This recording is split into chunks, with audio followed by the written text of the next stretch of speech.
The stars looked different from the observation deck of the diplomatic vessel Horizon. Joe Miller stood with his hands clasped behind his back, watching as the massive space station of the Galactic Council grew larger in the view screen.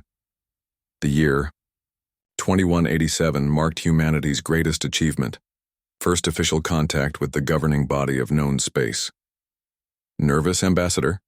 Captain Susan White asked, joining him at the window. Miller adjusted his formal uniform. 27 alien civilizations waiting to judge if we're worthy of joining them. What's there to be nervous about? They shared a tense laugh. Humanity had come far in the last century. Colonies on Mars and Europa thrived, and the first exoplanet, settlements within 20 light-years were reporting successful harvests. Earth had unified under a single government after the climate wars, and the discovery of efficient fusion power had launched mankind to the stars faster than anyone had dreamed possible. "Council Station has granted docking clearance," the pilot announced. "They're directing us to the diplomatic bay." Miller nodded. "Let's make history." The Horizon glided into an enormous docking bay where ships of bizarre designs rested. Some resembled massive crystals. Others looked organic with hulls that seemed to breathe. Miller led his team of 5 diplomats through the airlock, where they were met by their guide. "Welcome to Nexus Prime," said the alien. It stood on 4 legs with smooth blue skin and 4 arms extending from its torso. "I am Hrel, Junior Diplomatic, Attaché. The Council awaits you in the Grand Chamber." As they walked through massive corridors, Miller observed representatives from dozens of species. Some floated in bubbles of liquid, others stomped on heavy limbs that shook the floor. Many turned to stare at the humans. "They seem surprised to see us," noted Deputy Ambassador Karen Wong. Hrel's mouth parts clicked. "Few believed your species would master faster than light travel so quickly. It has caused concern among some council members." "Concern?" Miller asked. "You will understand soon," Hrel replied. The Grand Chamber took Miller's breath away. Vast circular room with tiered seating rose hundreds of feet high, filled with representatives from across the galaxy. At the center was a raised platform where 7 beings sat at a crescent-shaped table. "The High Council," Hrel explained. "They represent the founding species of the Galactic Alliance." The central figure rose as Miller approached.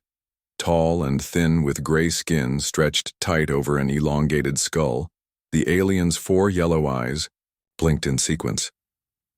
"I am Zarthul of the Zethnar, first speaker of the Galactic Council." The alien's voice resonated with artificial translation. "You stand before us as representatives of Earth and its colonies." Miller bowed slightly. "We are honored to be welcomed among the stars. Humanity hopes to learn from and contribute to this grand alliance." Murmurs rippled through the chamber. Zarthul's mouth stretched in what might have been a smile. "Bold words from such a young species. Your kind has only recently stopped burning fossil fuels, yes? My civilization was mapping the stars when your ancestors were discovering fire." Miller felt a chill. This wasn't the warm welcome they had hoped for. "We may be young," Miller replied carefully, "but we've advanced quickly and wish to share our discoveries, particularly our breakthroughs in fusion technology." The chamber grew suddenly quiet. Zarthul's eyes narrowed. "Ah, yes, your fusion advancements. Quite impressive for a species at your development stage. Almost suspiciously so." A different council member leaned forward, a being that resembled a giant mantis. "What the first speaker means is that your technological progress has followed an unusual pattern. Most species take centuries longer to achieve what you have in mere decades." "We've always been creative problem solvers," Miller said. "It's humanity's greatest strength." "Or perhaps," Zarthul said coldly, "you had help you shouldn't have had." The diplomatic meeting deteriorated from there. What was supposed to be a ceremonial welcome became an interrogation. The council demanded details about Earth's fusion technology, questioned the speed of human expansion, and repeatedly referenced quarantine protocols for unstable species. During a brief recess, Miller pulled his team aside. "This isn't going as planned," he whispered. "They're treating us like a threat, not potential allies." Karen Wong checked her datapad. Something's wrong. I'm picking up increased communication. Traffic between the council station and nearby military vessels. Miller's instincts screamed danger. Contact the Horizon. Tell them to be ready for immediate departure. When the session resumed, Zarthul didn't bother with diplomatic niceties. The council has deliberated and reached a decision regarding Earth. The alien announced. Your species has developed too quickly, too recklessly. Your fusion technology must be surrendered to council control, and human expansion will be halted, pending a probationary period of no less than 50 years. Miller stood straight. With respect, First Speaker, we came seeking friendship, not subjugation. Earth will not surrender its sovereignty. Zarthul's eyes flashed. You misunderstand, human. This is not a negotiation. These are the terms of your species' continued existence. The chamber erupted in shouts and movement. Miller's translator struggled to keep up with the multiple alien languages, but the message was clear enough. Many called for immediate action against the human problem. We need to leave. Now, Miller told his team. They began backing toward the exit. A small, floating alien with multiple eyes approached Miller discreetly. Ambassador, I am Praxi. Not all agree with this treatment. The Zethnar fear what they cannot control. They plan to ambush your other ships waiting at Proxima Centauri. You must warn them. Miller's blood ran cold. 3 Earth science vessels were currently at Proxima Centauri, completely unaware of any danger. The human delegation rushed back to their ship, pursued by Council security forces. Captain White had the engines running when they arrived. Get us out of here, Miller ordered as they secured the airlock, and prepare a faster-than-light message to Earth. Priority Alpha. The Horizon broke away from the station, evading the suddenly hostile patrol ships. As they prepared to jump to light speed, Miller composed a message to Earth. To President Ellen Gray and Admiral Frank Porter. First contact failed. Council hostile, dominated by species called Zethnar. They fear our advancement and plan to contain Earth by force. They're targeting our ships at Proxima Centauri. Recommend immediate activation of Ares Protocol. This is not a drill. Returning home with critical intelligence. God help us all.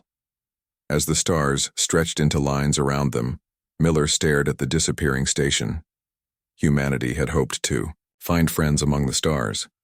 Instead, they had found enemies who feared what humans might become. The war for Earth's future had begun. 50 years ago, the discovery on Mars changed everything. A team of researchers had uncovered ruins beneath the red dust of Olympus Mons.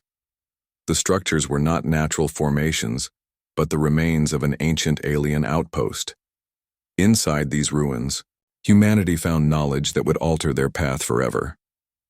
Now, Admiral Frank Porter stood in the secure underground chamber below Denver, watching President Ellen Gray read Ambassador Miller's urgent message for the 3rd time.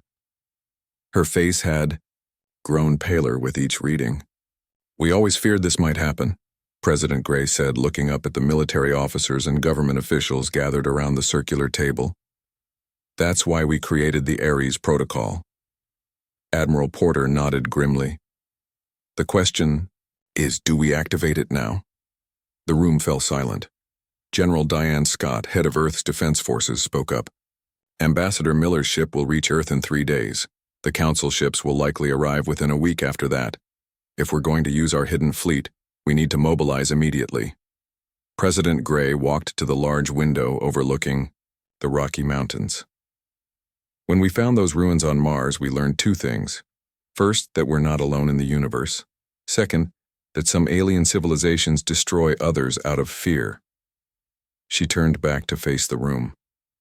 I never thought I'd give this order, but the Ares Protocol is now active. Admiral Porter didn't waste time. Within an hour, encoded messages were sent to secret bases throughout the solar system. The most important transmission went to a seemingly abandoned mining facility in Saturn's rings. Far from Earth, hidden within the ice and rock of Saturn's rings, Commander Olivia Summers received the activation code. She had been in command of Artemis Base for only 6 months, overseeing what appeared to be a small research station. In reality, it was humanity's greatest secret. "This is not a drill," Summers announced over the station's speakers. "Ares Protocol is active. All personnel to battle stations." The ice and rock surrounding the station began to move. What had appeared to be natural formations of Saturn's rings split apart, revealing massive hangar bays. Inside these hidden docks rested Earth's secret fleet, 200 warships built using technology reversed engineered from the Mars ruins. For decades, while openly developing conventional space travel, Earth had secretly prepared for the possibility of hostile alien contact. The nations of Earth had united under this common purpose, diverting resources to build ships unlike anything known to the Galactic Council. Commander Summers walked through the main hangar bay, where her flagship waited. The Defender was the largest ship in the fleet, stretching over a mile in length with sleek black armor that absorbed light rather than reflecting it. Unlike the bulky fusion engines used in Earth's public ships, these vessels used gravity manipulation, drives derived from the alien technology. "Status report," Summers ordered as she entered the bridge. "All ships reporting ready, Commander," replied her second-in-command, Captain Dan Lewis. "Crew is at full strength and weapon systems are online." Summers nodded. "Begin deployment sequence. All ships to exit hangars and form up at Rally Point Delta." One by one, the hidden ships emerged from Saturn's rings, their black hulls making them nearly invisible against the darkness of space. Only their running lights betrayed their presence, looking like new stars being born. Captain Sam Bennett stood on the bridge of the Avenger, watching as the fleet assembled. His ship was smaller than the Defender, but designed for speed and stealth. As a former fighter pilot, Bennett appreciated the ship's responsiveness. "Captain, we're receiving a fleet-wide transmission from Admiral Porter," his communications officer reported. Admiral Porter's face appeared on screens throughout the fleet. "Men and women of the Artemis Division, today humanity faces its greatest challenge. The Galactic Council, led by the Zethnar, has decided we pose a threat to their power. They plan to contain Earth and strip us of our independence." The Admiral's expression hardened. "What they don't know is that we've been preparing for this possibility. 50 years ago, we discovered the ruins on Mars left by victims of the Zethnar's previous expansion. We learned about their tactics, their technology, and most importantly, their weaknesses." Lieutenant Commander Lisa Harris listened to the transmission from the bridge of the Swift Justice, a specialized electronic warfare vessel. Her crew was already analyzing Zethnar communication patterns from data provided by Ambassador Miller's ship. "Our mission is not merely defensive," Admiral Porter continued. "The Zethnar won't stop until they've eliminated what they perceive as a threat. Our only option is to strike at the heart of their power and force a renegotiation. We will use our most significant advantage, the void-folding technology. This was the greatest secret of all. While the Council believed humans had only recently mastered conventional faster-than-light travel, Earth had secretly developed void-folding, a method of instantly jumping ships across vast distances without the limitations of traditional FTL drives. Commander Summers will lead the main fleet to Nexus Prime, Porter explained. Captain Bennett's strike team will intercept and neutralize the Council forces heading for Proxima Centauri. Lieutenant Commander Harris will coordinate our electronic countermeasures to keep our approach hidden until the last possible moment. The plan was daring, perhaps even reckless, but it was humanity's best hope. The Council believed Earth possessed only a few dozen ships with limited capabilities. They had no idea what was coming. In her quarters, Commander Summers studied the tactical displays. The Void Fold would place their fleet directly in orbit around Nexus Prime, bypassing all outer defense systems. The key was timing. All ships had to emerge simultaneously to overwhelm the Council's defenses before they could react. "Are you sure this will work?" Captain Lewis asked when he joined her. Summers pointed to the data from Ambassador Miller. "The Zethnar are arrogant. They believe no primitive species could possibly challenge them. That arrogance is their weakness." Across the fleet, final preparations were made. Weapons were checked, void fold drives calibrated, and battle plans reviewed. Many of the crew had trained for years for this moment, never knowing if it would come. Captain Bennett gathered his strike team commanders. "Our mission is to protect the Proxima Centauri colony and intercept the Council attack force. We'll use Voidfold to appear behind their fleet, then disable their ships before they realize what's happening. Lieutenant Commander Harris and her team finalized their electronic warfare packages designed to blind Council sensors and disrupt their communications. We'll only have seconds of surprise, she told her crew. Make them count. Commander Summers returned to the bridge of the Defender as the fleet moved into formation. 200 ships representing humanity's greatest achievement and best hope for survival, prepared for the first jump. All ships report ready for Voidfold, Captain Lewis announced. Summers took a deep breath. In a few moments, they would either save humanity or lead it to disaster. Execute jump, she ordered. Throughout the fleet, Voidfold drives activated. Space itself seemed to bend around each ship, creating a momentary tunnel through the fabric of reality. Then, in an instant, they were gone, leaving only empty space where Saturn's rings continued their eternal dance around the gas giant. Humanity was taking the fight to the stars. On Nexus Prime, the Galactic Council gathered in their private chamber. The 7 High Counselors sat around a circular table made of a strange metal that glowed softly. Zarthul, the first speaker, raised his long, thin hand. The human situation has been contained, he announced to the others. Our fleet will reach their colony at Proxima Centauri within 3 days. Their primitive ships there will be destroyed as a demonstration of our power. A counselor with blue scales and fins that rippled with colors nodded in agreement. And what of their homeworld, Earth? We have deployed monitoring stations at the edge of their system, Zarthul replied. Their main fleet consists of only 43 ships with basic faster-than-light capabilities. They pose no threat to us. Among the counselors sat a small being with pale skin and large dark eyes. This was Tella, representative of the Praxi. Unlike the others, her species communicated primarily through telepathy, though she could speak aloud when necessary. I sense we have made a terrible mistake, Tella said quietly. The other counselors turned to her with surprise.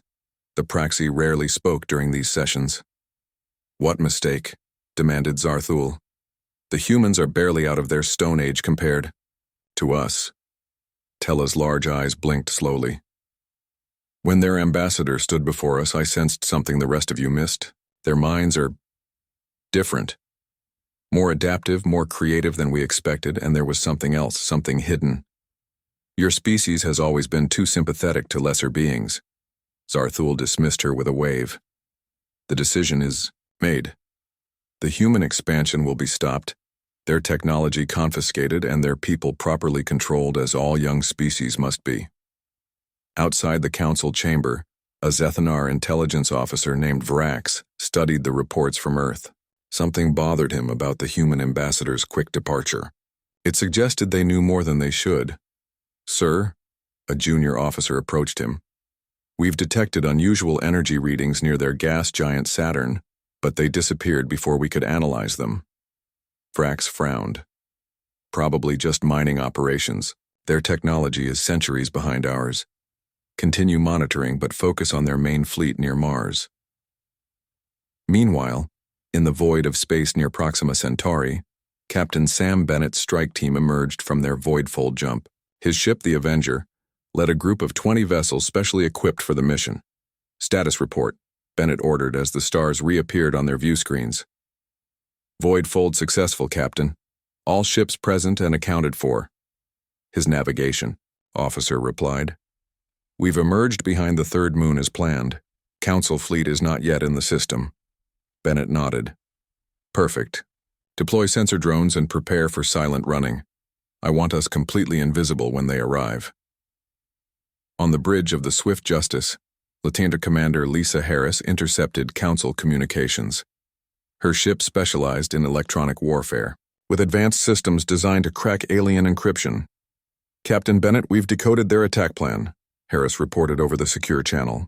They're not just planning to destroy our ships here, they intend to sterilize the entire colony. Bennett's face hardened. How many civilians on the colony? Over 12,000, Harris replied. Relay this information to Commander Summers. Immediately, Bennett ordered. The Council plans genocide, not containment. Across the vast emptiness of space, Commander Olivia Summers received the message aboard the Defender. Her fleet was preparing for their own void-fold jump directly to Nexus Prime. This new information changed everything. They're not just trying to stop our expansion, she told her officers. They intend to eliminate us entirely. Captain Dan Lewis looked grim. Should we abort the mission, defend the colonies instead? Summers shook her head. No. This confirms we made the right decision. The only way to stop them is to strike at their center of power. She turned to her tactical officer. Update the jump coordinates. We're going directly to the Council chamber. Throughout the human fleet, final preparations were made. The void-fold technology allowed them to jump with precision unimaginable to the Galactic Council. Ships that should have taken weeks to reach Nexus Prime would appear there in moments. On Nexus Prime, the Council session continued. Various representatives from member species discussed how to distribute Earth's resources once the planet was under their control. Their fusion technology will benefit the entire Council, Zarthul said, and their worlds have abundant water and organic materials valuable to many of our species. Tella of the Praxi remained silent but troubled. Her species' telepathic abilities allowed her to sense danger approaching, but even she could not detect what was coming. In the space around Proxima Centauri, the Council attack fleet emerged from faster-than-light travel. 12 massive warships, each bristling with weapons, moved toward the human colony. Council vessels have arrived, reported Bennett's sensor officer. They're charging weapon systems. Hold position, Bennett ordered. Let them get closer to the moon. On my signal, all ships will emerge and engage according to plan. Remember, disable their engines first, weapons second. The Council ships moved forward confidently, unaware of the human vessels hiding behind the moon. Their scanners detected only the small defense ships around the colony, easy targets for their superior firepower. At that exact moment, near Nexus Prime, Commander Summers gave the order that would change galactic history. All ships, execute. Void-fold now. 200 human warships hidden for decades activated their drives simultaneously. Space folded around them, creating tunnels through reality itself. In an instant, they vanished from their staging area. On Nexus Prime, alarms suddenly blared throughout the Council station. The Zethnar intelligence officer Vrak stared in disbelief at his sensors. Impossible, he whispered. They can't have this technology. In the Council chamber, the meeting was interrupted as emergency lights flashed. A security officer burst through the doors. First speaker. Unknown ships have appeared in orbit. Hundreds of them. What species? Zarthul demanded, rising from his seat. The security officer's voice trembled. Human ships, first speaker. They've surrounded the entire station. The Council members rushed to the massive viewport that overlooked the space around Nexus Prime. What they saw left them speechless. The sky was filled with ships of a design they had never seen before. Sleek, black vessels that seemed to absorb light rather than reflect it. The human fleet had arrived without warning, bypassing every defense system the Council had built over centuries. On the bridge of the Defender, Commander Summers opened a channel to the Council station. This is Commander Olivia Summers of Earth's Artemis Fleet. Your plans to attack our colonies and homeworld are known to us. The Galactic Council will now answer for its actions. In the Council chamber, Tella of the Praxi turned to the shocked Zarthul. I warned you, she said quietly. You underestimated them, and now they have come to annihilate your power forever. Chaos erupted across Nexus Prime as the human fleet deployed around the station. The Council's defense ships scrambled to respond, but they were caught completely unprepared. No enemy had ever penetrated this deep into Council space, let alone appeared directly in orbit around their headquarters. Commander Summers stood calmly on the bridge of the Defender, watching the Council ships moving into defensive formations. They're organizing a response, Captain Lewis reported. Approximately 60 vessels moving to engage us. Summers nodded. Deploy our countermeasures.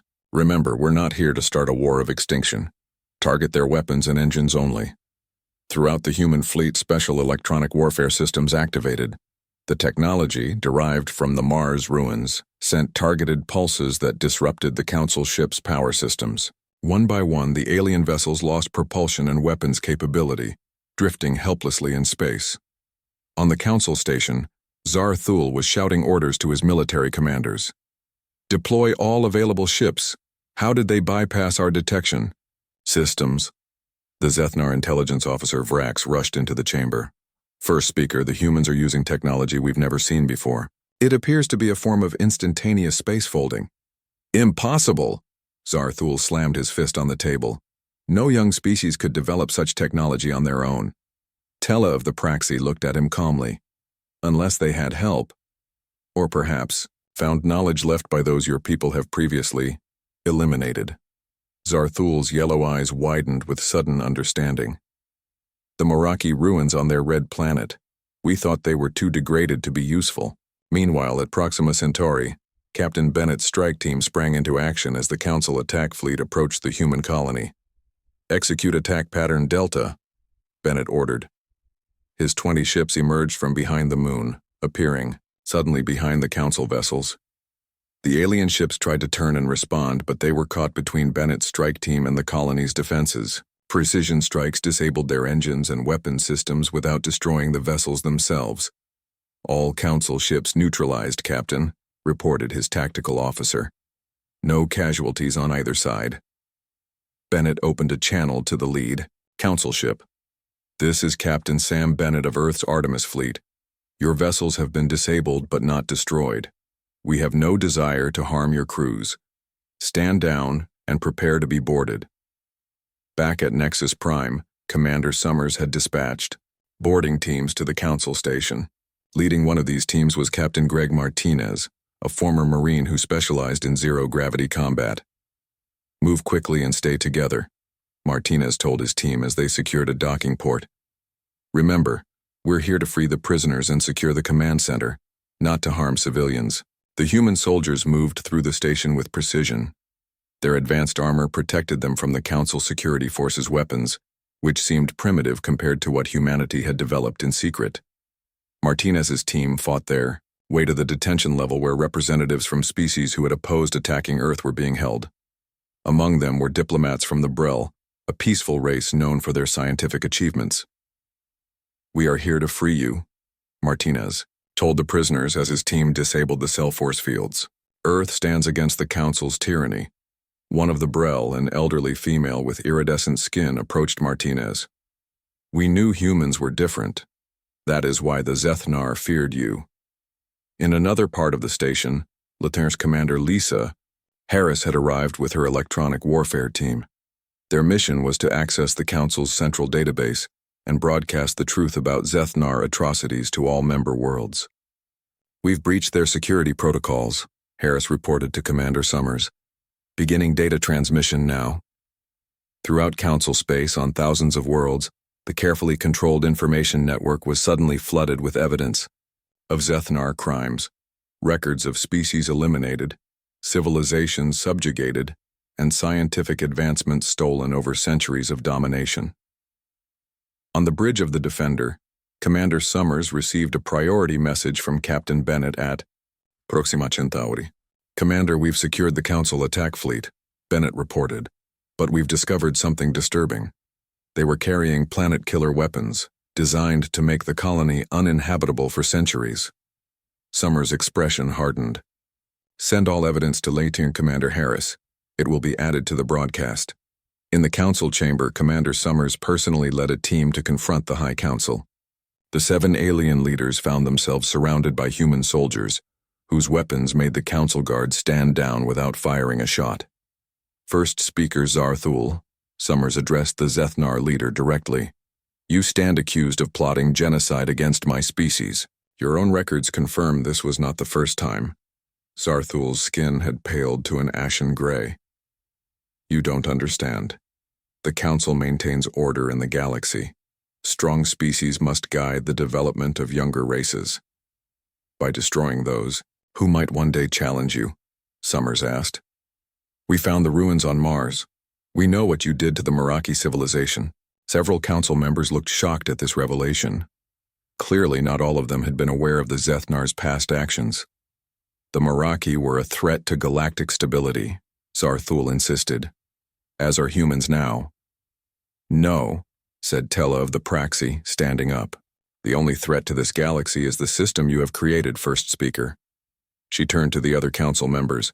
For too long, we have allowed the Zethnar to determine which species may thrive and which must be contained or eliminated. Today that ends. Throughout the station, something remarkable was happening. Many of the council security forces had stopped fighting.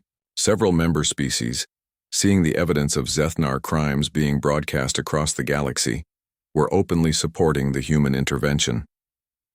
On a dozen worlds, previously suppressed resistance movements took heart at the sudden vulnerability of the council leadership. Ships from species long dominated by the Zethnar began moving to support the human fleet. In orbit around Proxima Centauri, Captain Bennett was surprised to see several of the disabled council ships power back up, not to fight, but to offer assistance. "This is Captain Lorne of the Talarian Defense Force," came a transmission from one of the alien vessels. "For generations, we have served the Council against our will. We stand with Earth now." Meanwhile, deep within the Council station, alarm klaxons began to sound. Intelligence Officer Vrax rushed into the Council chamber, where Summers and Zarthul were still facing off. "First speaker, the Omega Protocol has been activated," he shouted. Zarthul smiled coldly at Commander Summers. "You may have won today, human, but none of us will survive to see it." "What is the Omega Protocol?" Summers demanded, grabbing the Zethnar leader. Tella answered instead, her voice trembling. "It's a doomsday weapon. If the Council station is ever taken by force, it will create a localized singularity. Everyone on the station, and likely your fleet, will be destroyed." "How do we stop it?" Summers asked urgently. "It cannot be stopped," Zarthul said with grim satisfaction. "The future of the galaxy will not belong to humans." Summers activated her communicator. "All teams, emergency evacuation. Get as many people off this station as possible. Council members, civilians, everyone." The countdown had begun. Humanity's moment of triumph was suddenly transformed into a desperate race against time. Time was running out on Nexus Prime. The station's emergency alarms blared as thousands of beings rushed toward escape pods and docking bays. Commander Summers organized the evacuation, directing both humans and aliens to safety. "How long do we have?" she asked Tella of the Praxi, who had chosen to help rather than flee. "Less than 30 minutes before the singularity device activates," Tella replied. "It's located in the central core, heavily protected." Summers contacted Captain Lewis aboard the Defender. "Dan, begin moving the fleet to a safe distance. Get as many people off this station as possible." "What about you?" Lewis asked. "I'm going to try to stop this thing," Summers replied, her voice. Determined Zarthul, now in custody, laughed coldly. "Impossible. The Omega Protocol was designed to be unstoppable once activated. My ancestors ensured that no one could ever truly defeat the Zethnar."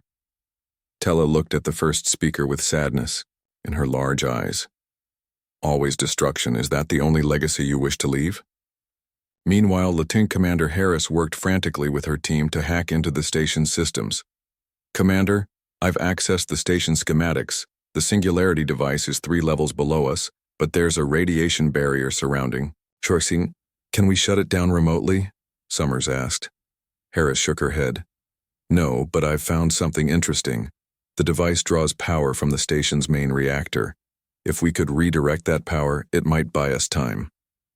Throughout the station, human soldiers helped evacuate civilians, many of whom had never seen a human before today. Captain Martinez led his team through the residential sectors, carrying children and helping the elderly. "Why are you saving us?" asked a confused alien child, as Martinez carried her to an escape pod. "Because that's what humans do," Martinez replied simply. On the Defender, Captain Lewis coordinated with the rest of the fleet. Human ships docked with the station at every available port, taking on as many evacuees as they could hold. Other human vessels moved to a safe distance, preparing for the worst. In the council chamber, Commander Summers confronted Zarthul one last time. "Give me the override codes for the Omega Protocol." The Zethnar leader remained defiant. "I would Rather die than see the Zethnar lose control of the galaxy, Tella stepped forward. Then you will die alone, Zarthul. The rest of us choose life. She turned to the other council members. Help the humans. Tell them what you know about the device. One by one, the other counselors provided information about the station's systems and the doomsday weapon. None had the complete override codes, but together, they offered enough knowledge to give Summers a chance. Deep in the station's core, Summers, Harris, and a team of engineers worked feverishly to redirect the power from the Singularity device. The radiation levels were dangerously high, forcing them to wear protective suits that slowed their movements. We've got 15 minutes left, Harris reported, her voice tense. Summers studied the complex machinery. Look at this technology. It's similar to the ruins we found on Mars, but more advanced. Harris nodded. The Zethnar didn't invent this. They stole it from the civilizations they destroyed. Throughout Council space, the situation was changing rapidly. As news of the human intervention spread, many worlds declared their independence from Zethnar control. Ships from formerly subjugated species moved to support the human fleet. At Tiu, Proxima Centauri, Captain Bennett was surprised to receive transmissions from dozens of alien worlds offering alliance with Earth. The balance of power is shifting, he told his crew. But it won't matter if we lose Nexus Prime and our command team. On the station, the evacuation continued. Nearly 80% of the inhabitants had been moved to safety, but thousands remained. The human soldiers refused to leave while civilians were still in danger. In the core, Summers and Harris had managed to slow the buildup of energy to the Singularity device, but not stop it completely. We need more time, Harris said, her hands moving quickly over the alien controls. Suddenly, Tella appeared with an unexpected ally, Vrax, the Zethnar intelligence officer. I can help, Vrax said, his voice subdued. Not all Zethnar agree with the first speaker's methods. While Vrax worked with the human team, Admiral Frank Porter arrived on the station. He had void-jumped directly from Earth once he received news of the situation.